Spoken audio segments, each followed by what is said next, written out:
Good evening. आप देख रहे हैं प्रोग्राम व्यूज मेकर्स और मैं हूं सलमा कौसर। NA 75 डस्का में इलेक्शन कमीशन ने दोबारा इंतखाब का हुक्म दे दिया है। वजह ये बताई गई कि गुज़श्ता इंतखाब का माहौल साजगार नहीं था। इस बार वसाइल तो वही हैं, उम्मीदवार भी वही हैं, जमातें भी वही और रवैये भी वही हैं।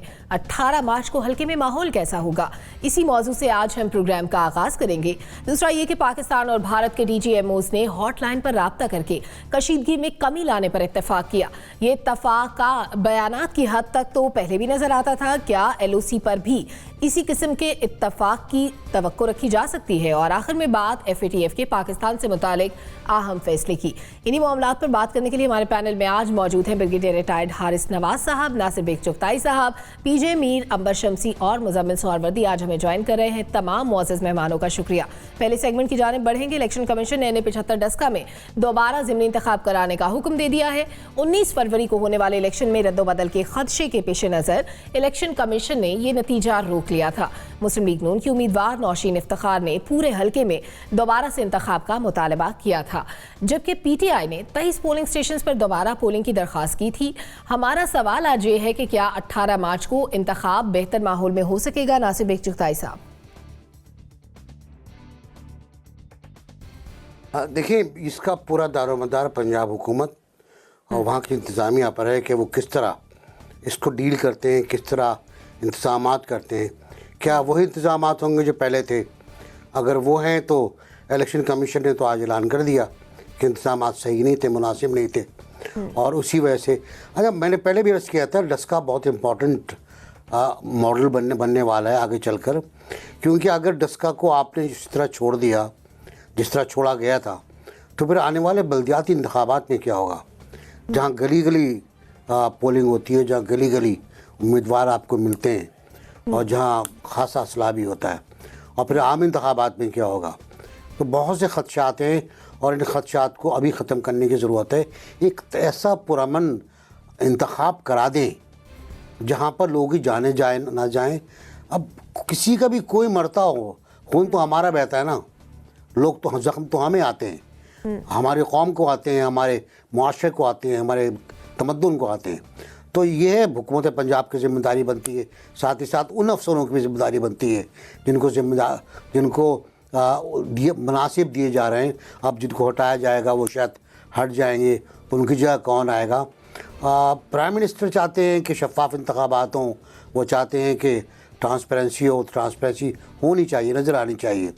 ये जो हियरिंग हुई है 2-3 रोज़ तक, बहुत अच्छे वकील थे इसके अंदर, राजा सलमान थे और SM ज़फ़र के साहबजादे साहब भी थे, वो भी थे, कल आज पहुँचे थे वो।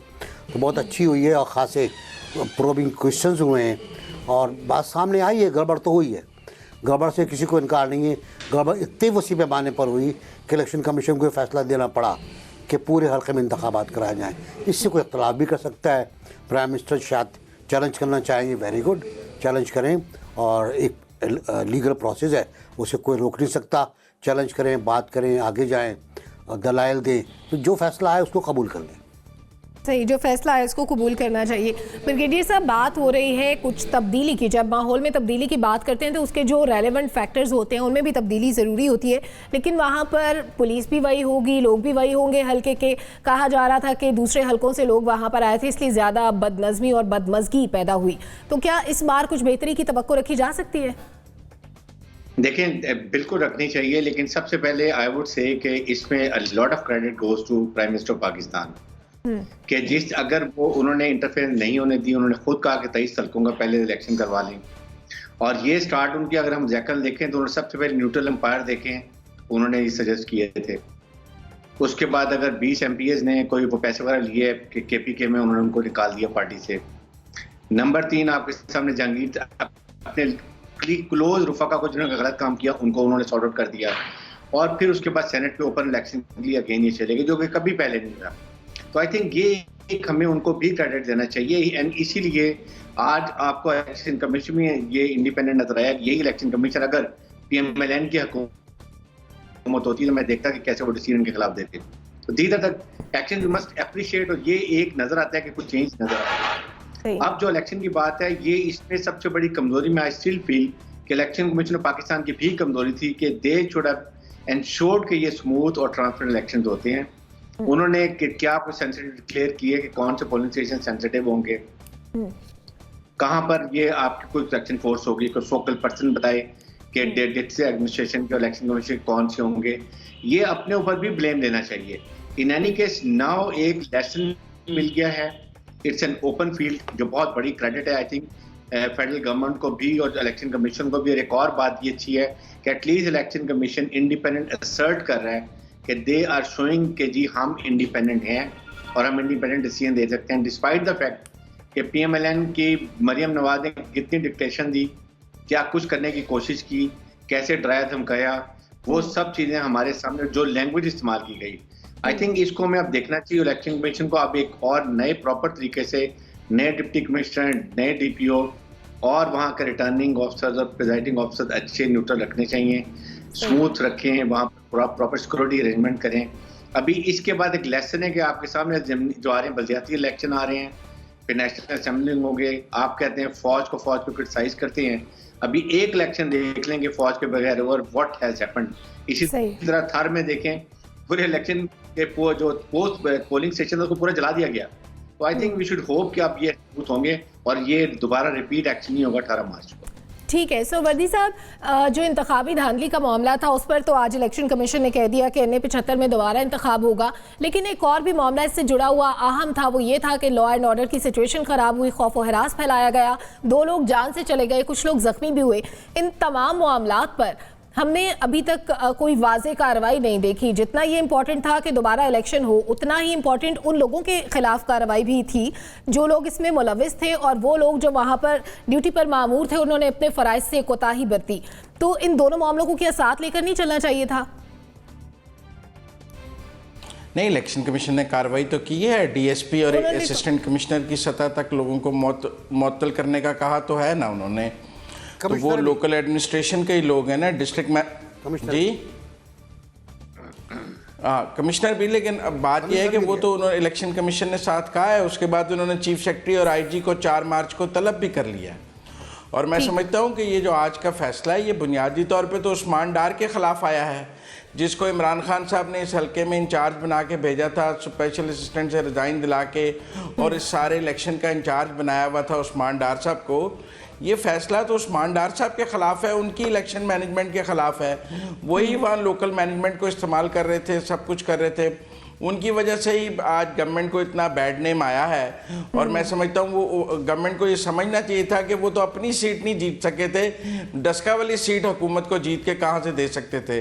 जो अपना हल्का नहीं जीत सका, आपने उसको किसी और हल्के में कहा कि ये जीत कर दे देगा। अगर उनमें इतनी कमाल कामयाबी होती और वो इतने मैनेजमेंट के माहिर होते तो अपना हल्का ना जीत लेते ख्वाजा आसिफ से। तो मैं समझता हूँ कि एक बहुत इमेच्योर आदमी को, और ऐसे आदमी को जिसको इलेक्शन की कोई साइंस नहीं पता थी, जिसको इलेक्शन लड़ने का कोई तरीका नहीं पता था, उसकी इमेच्योर सोच थी, उसको प्राइम मिनिस्टर ने डस्का में इंचार्ज लगा दिया इलेक्शन का, जिसकी वजह से ये सारा मैस हुआ है। और मैं समझता हूँ अगर कुछ ज़िम्मेदार लोग लगाए जाते जिन्हें इलेक्शन की साइंस पता होती तो वो इतने भोंडे तरीके से ये काम ना करते। लेकिन दूसरी तरफ ये एक अच्छी बात भी है, इस मुल्क में 2013 में अदलिया ने इलेक्शन कराए, वो भी मुतनाज़ हुए, ROs के इलेक्शन कहा गया, फिर अदलिया ने कहा हम नहीं कराएंगे। 2018 में फ़ौज ने इलेक्शन कराए, उन पर भी एतराज़ हुआ, और अब फ़ौज कह भी रही है कि हम सियासी अमल से दूर हैं और ये हमारा काम नहीं है। तो इलेक्शन तो सिविल एडमिनिस्ट्रेशन ने इलेक्शन कमीशन के साथ मिलकर कराने हैं, और सिविल एडमिनिस्ट्रेशन और इलेक्शन कमीशन को एक पेज पर आना पड़ेगा, SOPs और रूल्स आपस में बनाने पड़ेंगे ताकि हर दफ़ा ये मैस ना हो। मैसेज चला गया सिविल एडमिनिस्ट्रेशन को, और मैं समझता हूँ आइंदा ऐसे नहीं होगा। अब जो नए अफसरान आएंगे वो नए रूल्स के तहत काम करेंगे। ठीक है, आपकी बात को मैं आगे लेकर अंबर की जाने बढ़ूंगी। अंबर, सोवर्दी साहब ने भी कहा कि कुछ लोगों के खिलाफ कार्रवाई हुई भी है, जैसे प्रिजाइडिंग ऑफिसर्स के बारे में भी कुछ मुअत्तलियाँ हुई, कुछ तबादले हुए, इसी तरह से कमिश्नर्स के मामले में भी ऐसा हुआ। लेकिन जो वहाँ पर अहलकार तैनात थे और वो लोग जो जिम्मेदार थे इन वाक़यात में डायरेक्टली मुलविस थे, उनके खिलाफ अभी तक कुछ नज़र नहीं आया। और दूसरी बात ये कि इलेक्शन को कंडक्ट करवाना तो इलेक्शन कमीशन का काम था। क्या अक्रॉस द बोर्ड सबके लिए कानून एक जैसा नहीं होना चाहिए? तो मेरे ख्याल में कि ये अच्छा कदम ज़रूर है, क्योंकि ज़ाहिर है एक बहुत बड़ा शोर मचा है। ये पूरा मेरा भी यही ख्याल था कि ये पूरा जो इलेक्शन था, बाय इलेक्शन था, ये मुतनाज़ा हो गया था। और उस हद तक तो मैं इलेक्शन कमीशन के फैसले से इत्तेफाक करती हूँ। जहाँ तक मुअत्तलियों की बात है, कुछ अफसरान होंगे, जिम्मेदार होंगे, जो प्रिजाइडिंग ऑफिसर्स थे, उनके खिलाफ भी जो मुकदमा फिर चलेगा, हो सकता है इनको 3 साल की सज़ा भी मिल जाए, लेकिन मेरे ख्याल में ये काफ़ी नहीं है, क्योंकि जैसे मैं बिल्कुल समझती हूँ, क्योंकि ये पंजाब हुकूमत की भी जिम्मेदारी थी।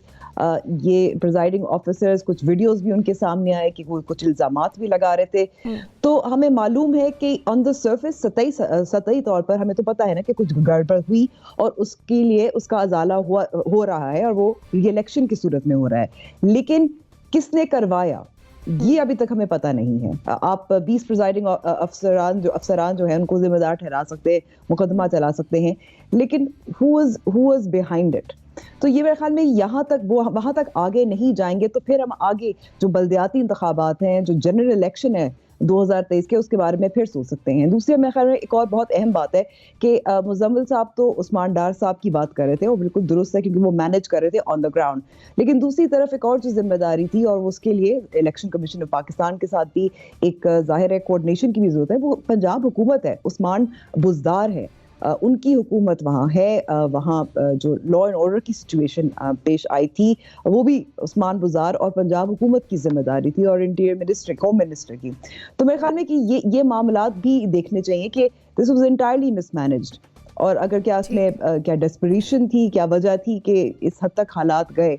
मेरे ख्याल में कि अगेन मैं दोहराऊंगी कि ये मुस्बत कदम है, अच्छी बात है, इलेक्शन कमीशन जो है इंडिपेंडेंस अपनी जाहिर कर रहा है, लेकिन मामला जो है वहां तक नहीं गए जैसे जहां तक जाने लेने चाहिए थे।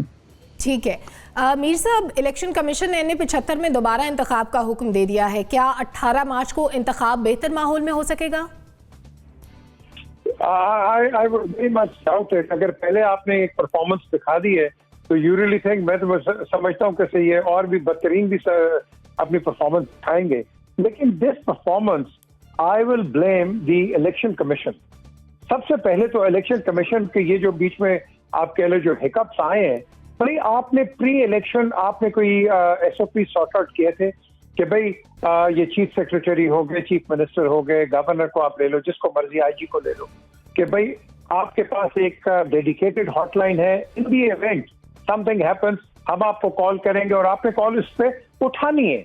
अब आपने वो किया नहीं और एंड में यही हुआ कि ब्लेम गवर्नमेंट पे आ गया, नहीं जी देखो वो तो फिक्स हो गया, ये हो गया, फलाना हो गया। अब वट एवर रीजन, ये क्यों नहीं लोगों ने पहले फोन उठाए? देखिए ना, डिबेट तो यहाँ से एमिनेट होती है, ये क्यों नहीं उठाया उन्होंने? Because they are the lawmakers, they are the authorities. So I feel कि इससे पहले आपको SOPs सॉर्ट आउट कर देने चाहिए थे कि इसमें फिर टोटल ट्रांसपेरेंसी होती, फिर इलेक्शन कमीशन इनको पकड़ती, जो भी एहलकार थे, you know whether chief minister, IG, whatever. So कहते जी आपकी हॉटलाइन थी, आपने क्यों नहीं उठाई? अब वो उसको वो क्वेश्चन नहीं कर सकते, एंड इन रिटर्न जो आपके ये जो सीनियर ऑफिसर्स हैं ये भी कहेंगे कि नहीं जी you know we were busy और we were this and that, and then on top of that आप कहते हैं कि जी 18 और 20 जो स्टेशन आप कहते हैं सेंसिटिव है। What do you mean by that? Every station जब भी इलेक्शंस होते हैं is a sensitive station. You do not designate stations and create more hyper activity in that area कि नहीं जी ये तो बड़ा sensitive situation है, तो फिर आप उसके अलावा अगर यही थी तो फिर आप आर्मी को लेके आते। आर्मी क्या मेडल करती वहाँ? क्या वो इंटरफेयर करती? सिक्योरिटी करती है ना। तो पुलिस की आपको पता है कि हमारी क्या रिप्यूट है इस मुल्क के अंदर। सो नेचुरली जब आप एक रिप्यूट भी देखते हैं, एक ट्रेडिशन भी देखते हैं, एक ट्रैक रिकॉर्ड भी देखते हैं, तो on the basis of that, I think the election commission really failed in this. But failing से आप learn करो, failing से move ahead. Let's not bark on के जी क्या हो गया क्या नहीं हो गया. Let's look towards further and future elections. जब आप इस तरह करोगे, आपके पास ट्रांसपेरेंसी, आपके पास लेस डिबेट और आपके पास इलेक्शन जिसको आप कह सकोगे हाँ जी फेयर एंड फ्री। वरना तो ये ऑपोजिशन एक शोर करती है, गवर्नमेंट दूसरा रिएक्शन देती है, गवर्नमेंट एक बात करती है, वहां से दूसरा रिएक्शन आ जाता है, and this is a meaningless and a silly debate which emanates on our television. ठीक है, नासिर बिग चुगताई साहब आप अपना कमेंट ऐड कर लीजिए। मैं 2-3 बातें मुख्तसर करना चाहूँगा। पहले तो मैं अंबर शमसी साहिबा को वार्निंग दे रहा हूँ कि वो उस्मान बुज़दार के खिलाफ कोई बात ना करें। वरना शिबली फराज आपसे कहेंगे कि आप सहाफ़त छोड़ दें। आज ये वाक़या हो चुका है कि जब उस्मान बुज़दार के ख़िलाफ़ कोई बात की तो उन्होंने सहाफ़ी से कहा कि उस्मान बुज़दार पंजाब नहीं छोड़ रहा है, आप सहाफ़त छोड़ दें। तो भैया सहाफ़त बचाएं अपनी आप प्लीज़। दूसरी बात, ब्रिगेडियर साहब ने फरमाया कि जला दिया गया। भाई साहब, वो इलेक्ट्रिक शॉर्ट सर्किट था, वरना लोग मर जाते हैं वहाँ जलकर। अगर वहाँ कुछ होता, वहाँ 4 यूनिफॉर्म जली हैं पुलिस वालों की जो टंगी हुई थी। और तीसरी बात, SOPs की बात परवेज़ साहब ने की। PJ मीर का मैं बड़ा एहतराम करता हूँ, बहुत बाखबर शख्सियत हैं। 5 सफ़ात के SOPs हैं इंतज़ामिया के लिए, जो तहरीरी है, मतलब 5 सफ़ात पर जो एग्रीड है।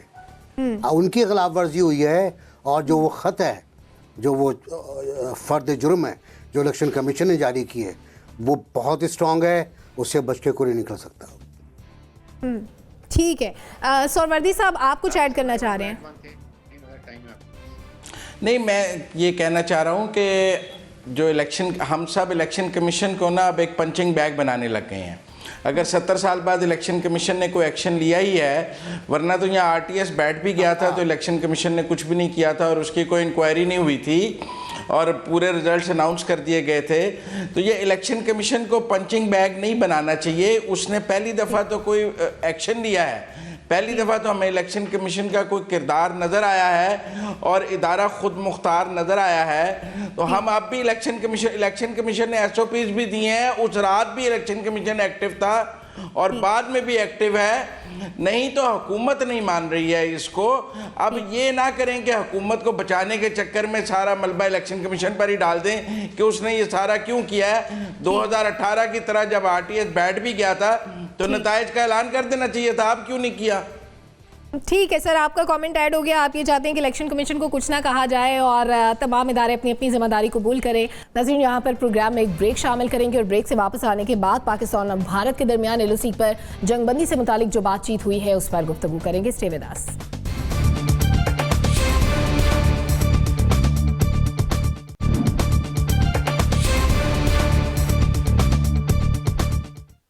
वेलकम बैक नाजरीन। पाकिस्तान और भारत ने LOC पर हॉटलाइन पर राब्ता किया है और बात हुई है दोनों ममालिक के दरमियान कशीदगी को कम करने के लिए। दोनों ममालिक ने यह भी तय किया है कि अब LOC पर कशीदगी में कमी लाई जाएगी। हमारा आज का सवाल ये है कि क्या ये इत्तेफाक जो हमें हॉटलाइन पर नजर आया है ये हमें सरहद पर भी देखने को मिलेगा? ब्रिगेडियर साहब,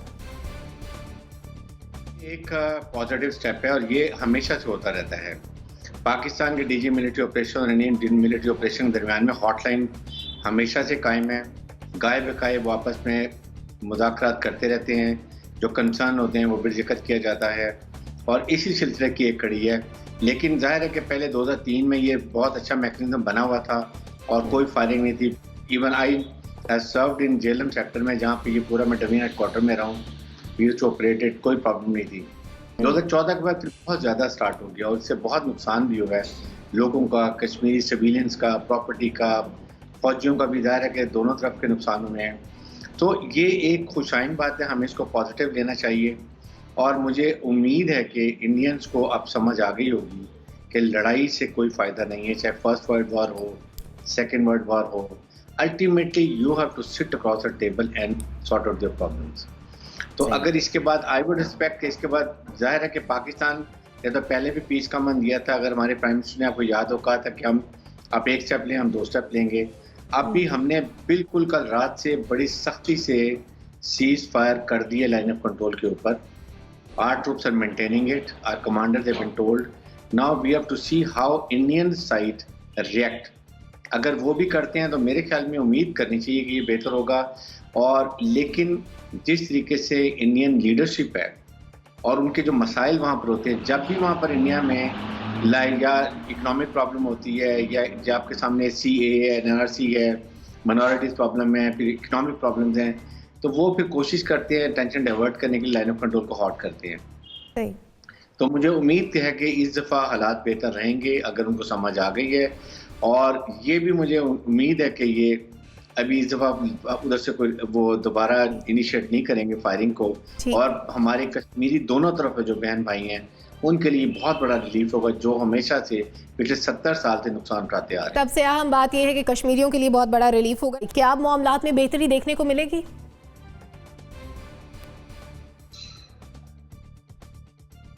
अल्लाह करे कि ऐसा हो। मैं बुनियादी तौर पर बहुत पैसिमिस्टिक पुरउम्मीद शख्स हूँ मैं, और मैं समझता हूँ कि ऐसा होना चाहिए, लेकिन चाहिए और होगा में बड़ा फ़र्क है, बहुत फ़र्क है। मैं भारतीय जो मेंटेलिटी है उसको मैं बहुत अच्छी तरह समझता हूँ, बहुत अच्छी तरह। इस वक्त की सूरत हाल कांग्रेस की भी पीछे से खंजर मारने वाली मेंटेलिटी थी, लेकिन वो एक हद तक पॉलिटिकल लोग थे। ये तो पॉलिटिकल भी नहीं है, ये तो फैनेटिक्स है। प्राइम मिनिस्टर कहते हैं ना कि ये हिंदुत्व के लोग हैं, ये इनका मकसद महाभारत है भाई, अखंड भारत है इनका मकसद। ये आपको तस्लीम नहीं करते, ये टीपू सुल्तान को, अल्लामा इकबाल को, सबको कोर्ट से निकाल रहे हैं ये। हालांकि टीपू तो जंगी आज़ादी के हीरो थे। ये आपको पीछे से मारते हैं, या आप पर पीछे से वार करते हैं। बहुत अच्छा वाक़या है, बहुत अच्छी बात है।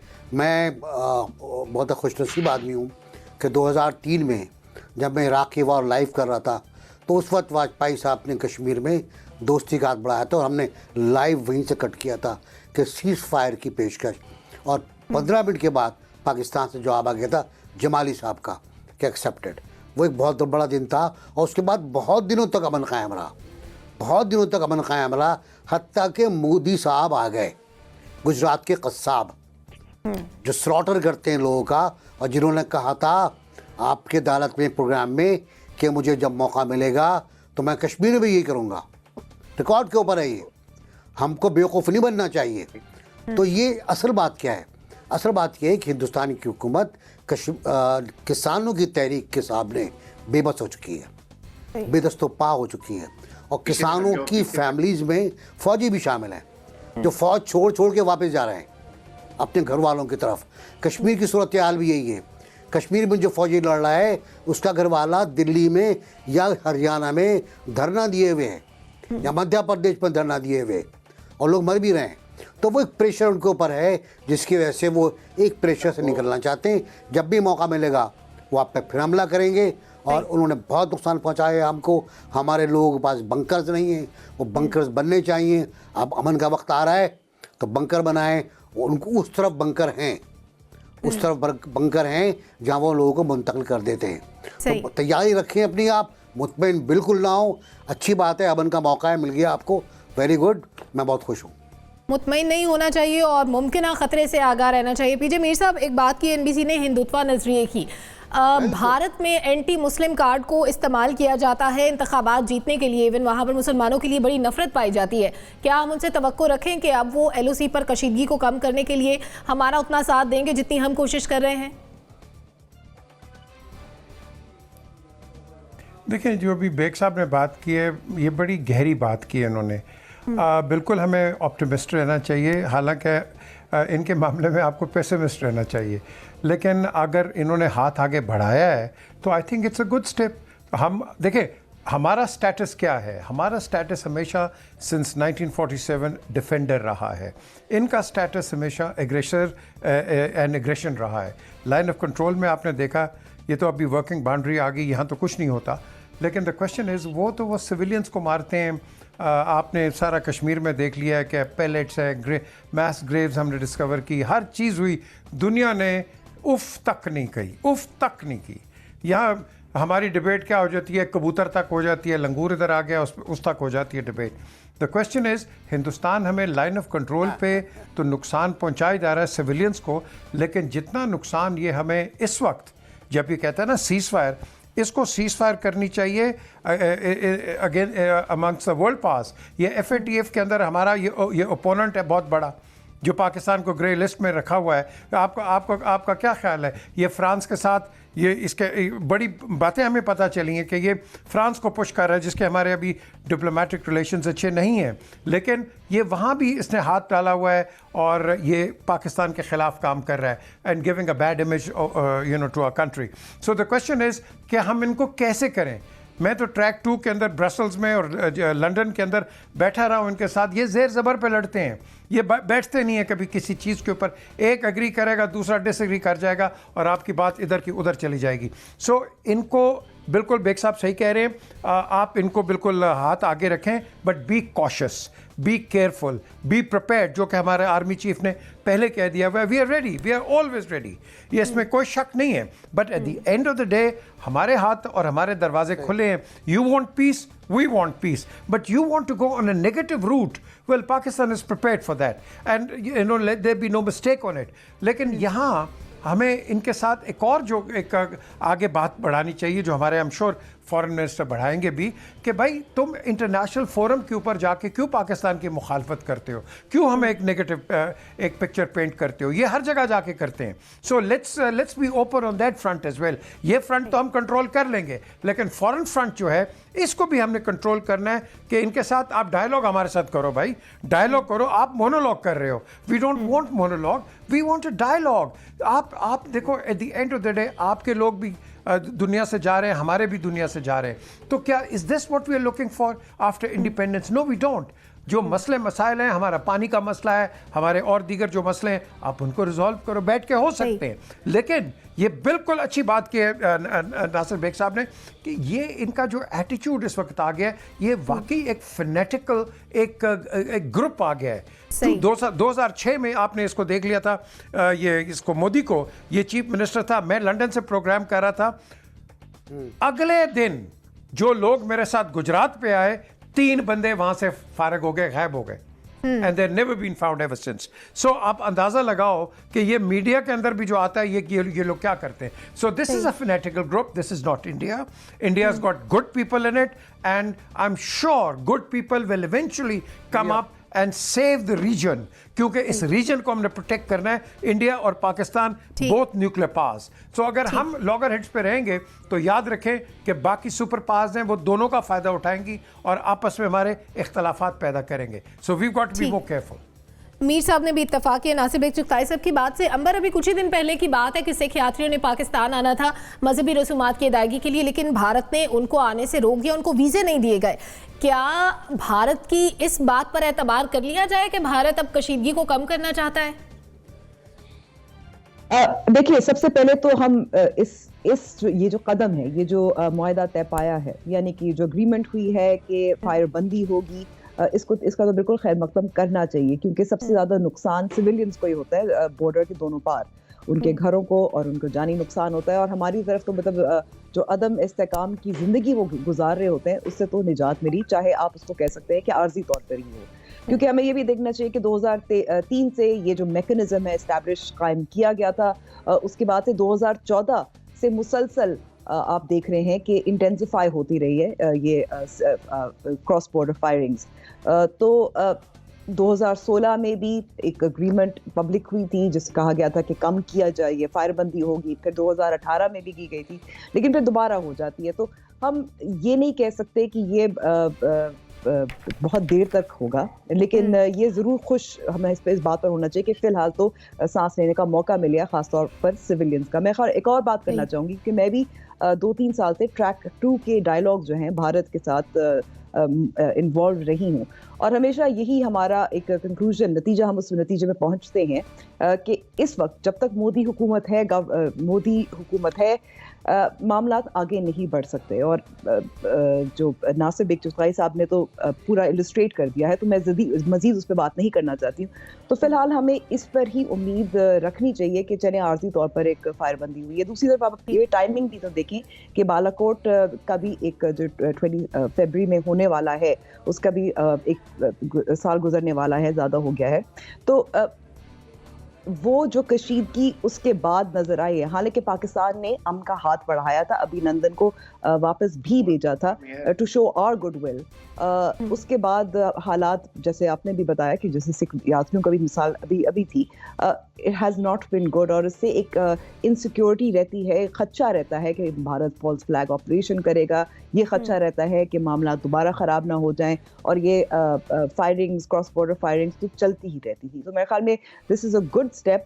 आई होप कि ये देर तक चले और फिर आगे मामला भी बढ़ सके, क्योंकि you know our countries can't afford war. ठीक है। सुरवर्दी साहब, पाकिस्तान ने गुडविल जेस्चर के लिए कई बार अब उनके लिए हाथ आगे बढ़ाया है। अगर हम काउंट करना चाहें, क्या भारत की जानिब से कोई ऐसे मौके गिने जा सकते हैं जो भारत ने भी पाकिस्तान को हाथ आगे किया हो कि अब आए, आगे बढ़ते हैं, मिलकर चलते हैं, मुज़ाकरात करते हैं?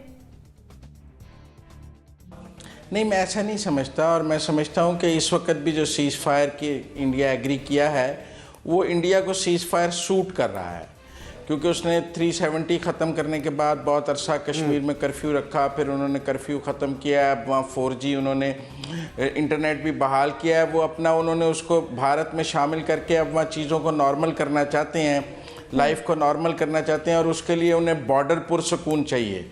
अगर बॉर्डर पर टेंशन होगी तो वो कश्मीर को नॉर्मल नहीं कर सकते, और अपने साथ जो वो वहाँ की डेमोग्राफी चेंज करना चाहते हैं, हिंदुओं को वहाँ ला के आबाद करना चाहते हैं, इस सब के लिए उन्हें पुरअमन बॉर्डर चाहिए। और वो पुरअमन बॉर्डर के लिए अपने जो कश्मीर में वो डेमोग्राफी चेंज कर रहे हैं, रिलीजियस डेमोग्राफी चेंज कर रहे हैं, उस सब के लिए उन्हें जो एक सीज़ फायर उनकी ज़रूरत है, और उस ज़रूरत के तहत ही उन्होंने पाकिस्तान के साथ सीज़ फायर मुआहदा किया है। ये कोई पाकिस्तान के मुफाद में नहीं किया है, ये कोई अमन के मुफाद में नहीं किया है, कोई अमन की ख्वाहिश के लिए नहीं किया है। उन्होंने अपने ग्रेटर एजेंडे के तहत, इस वक्त उनको सीज़ फायर सूट करता था, उन्होंने सीज़ फायर कर लिया है। क्या वो बलूचिस्तान में इन्फिल्ट्रेशन बंद कर देंगे इस सीज़ फायर के बाद? क्या वो जो अफ़गानिस्तान में अपने कॉन्सुलेट्स उन्होंने बनाए हैं पाकिस्तान के बॉर्डर के करीब, वहाँ से यहाँ दहशतगर्दों को जो वो दे रहे हैं मदद, उसको बंद कर देंगे? क्या फैटफ में वो हमारी सपोर्ट में आ जाएंगे? नहीं।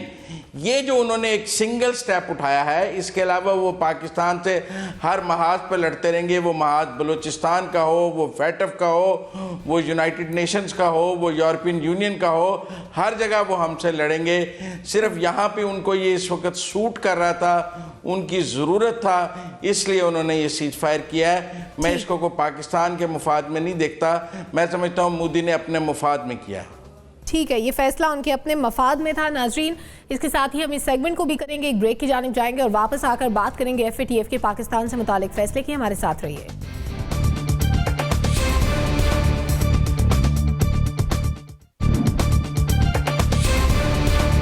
वेलकम बैक नाजरीन। FATF का 22 फरवरी से शुरू होने वाले अहम इजलास का आज आखिरी दिन है। पाकिस्तान को जून 2018 से FATF की ग्रे लिस्ट में डाला गया था। आज फैसला होना है कि क्या पाकिस्तान को ग्रे लिस्ट से निकाला जाएगा या बरकरार रखा जाएगा। कुछ ही देर में फैसला एक्सपेक्टेड है। हमारा तज्जियाकारों से ये सवाल है कि FATF के ग्रे लिस्ट से निकालने का जो मामला है, इस पर उनकी राय क्या है। नासिर बेग चुगताई साहब, ऑल्दो हम पहले इस पर डिस्कस कर चुके हैं, लेकिन क्योंकि फैसले की घड़ी करीब है, कुछ ही देर में फैसला आने वाला है, तो इसको रिकॉल कर लिया जाए। 30 सेकेंड्स प्लीज।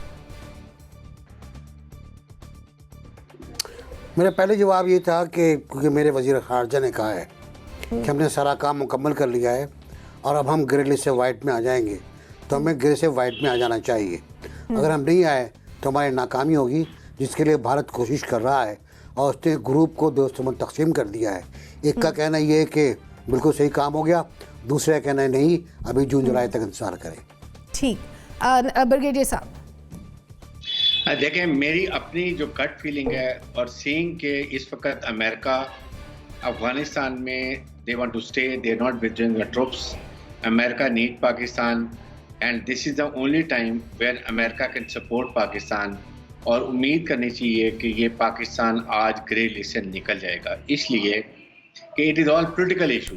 अदरवाइज वजह सबसे पहले FATF के अंदर इंडिया को होना चाहिए money laundering, then global terrorism, Afghanistan के थ्रू बलूचिस्तान में टेररिज्म, कश्मीर में जो जुल्म बर्बी है, 153 बिलियन डॉलर की मनी लॉन्ड्रिंग उन्होंने की है, 44 बैंक इन्वॉल्व थे। So it is all political and इस वक्त पाकिस्तान पोलिटिकली मोर स्टेबल।